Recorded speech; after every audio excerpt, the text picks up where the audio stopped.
Hello, it's Jeff here.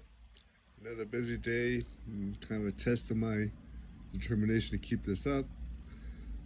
I have a standard routine now, be able to do my morning text journal, gratitude journal, but this video thing is not quite ingrained yet, and I have a lot to do, and it's getting kind of late. I need to get done if I want to do it daily still.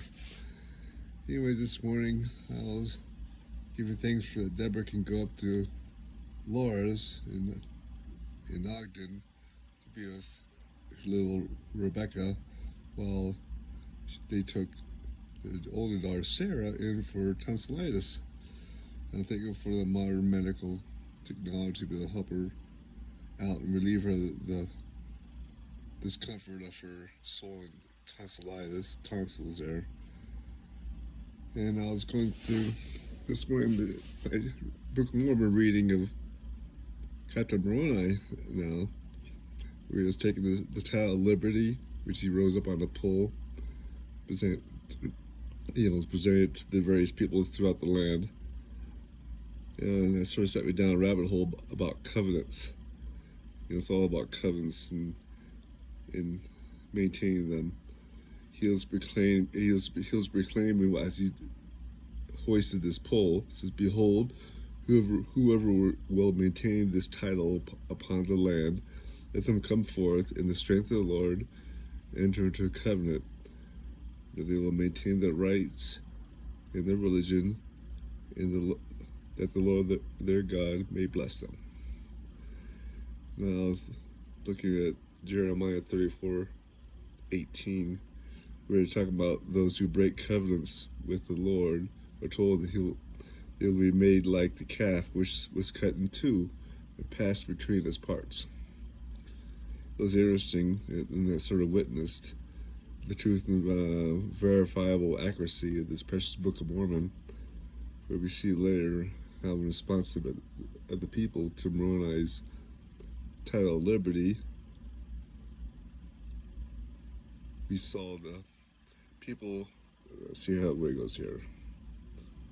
Yeah. Say, when Moroni had proclaimed these words, behold, the people came riding together with their armor girded about their loins, rending their garments in token, or as a covenant, that they would not forsake the Lord their God. In other words, that they should transgress the commandments of God, or fall into transgression, and be ashamed to take upon the name of Christ. The Lord should rend them, even as they had rent their garments. The Book of Mormon is so filled with much the reference to covenants, making you see in the very first part of the book on the title page, where it declares that one of its main purposes of this book is to show the remnant house of Israel what great things the Lord hath done for their fathers, that they know the covenants of the Lord, that they be not cast off forever. So the covenants are very, very vital, not just to be dismissed as merely a topic of the book. And we see how Captain Moroni was filled with this covenant theology and thoughts in his mind. In a word search of my citation index app, I found the word covenant appear 26 times in the Book of Alma and during the word chapters, chapters 43 to 62. It only appeared like 3 times in the rest of the Book of Alma. So it's very important to Captain Moroni. For Mormon to state that Captain Moroni was a man of perfect understanding,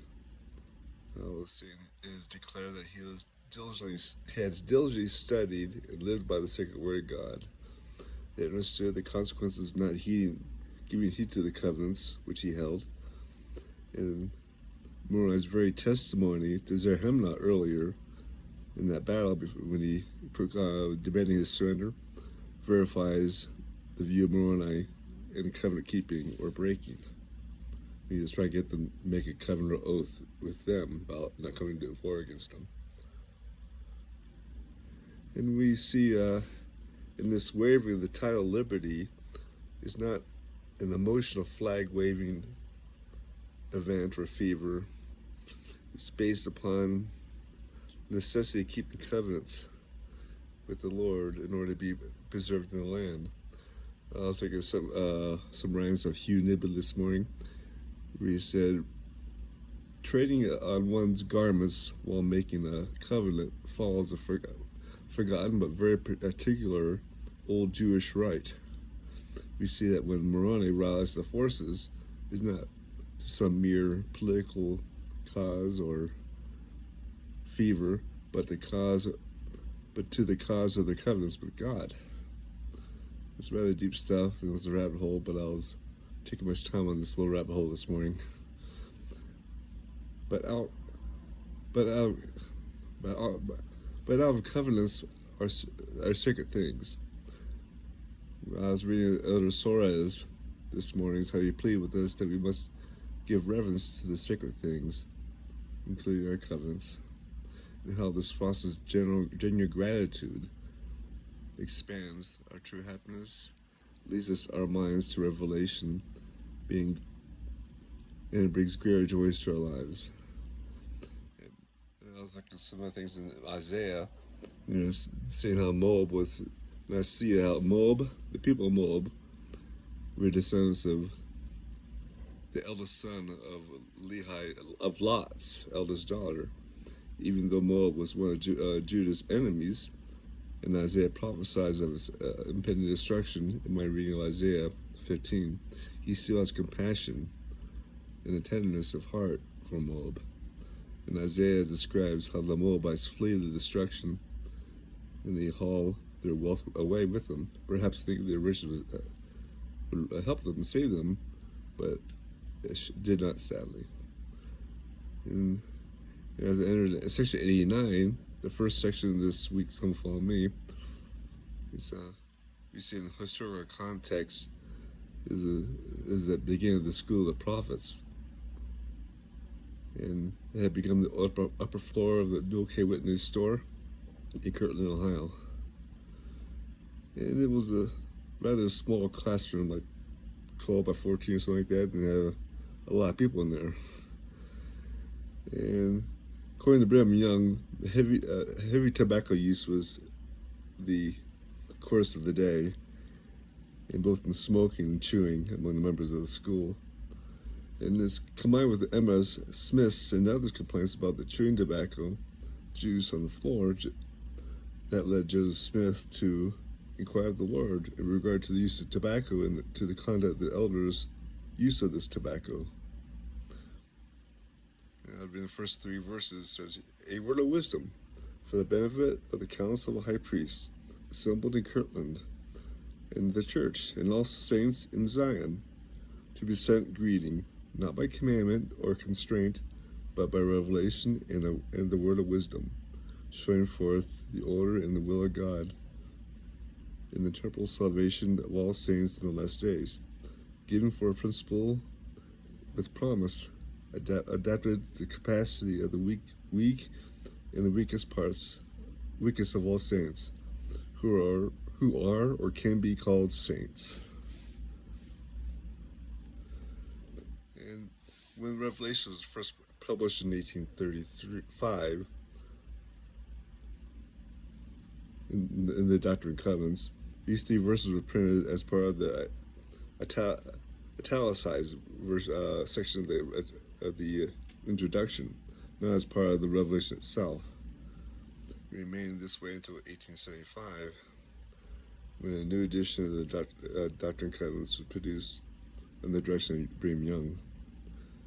And we see here the early observance of this word of wisdom varied over the early church years. It was held as wisdom only, not as commandments.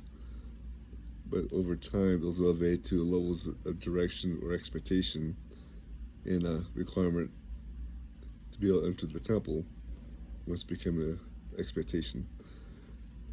The prophet Joseph F. Smith had later explained that the reason this gradual introduction, this expectation, was because of God's mercy, so that people could slowly overcome their addictions to these substances. Anyways, I had to get running, so I had a good day today. It was pretty full as usual, but Deborah got home from Ogden, and young Sarah had a pretty good procedure as far as I know. She's just eager for ice cream. Anyways, good night. I love the scriptures. I love hearing, invite the Lord's revelations to me. And I pray we all continue this study. I say this in Christ, amen. Good night, guys. Bye.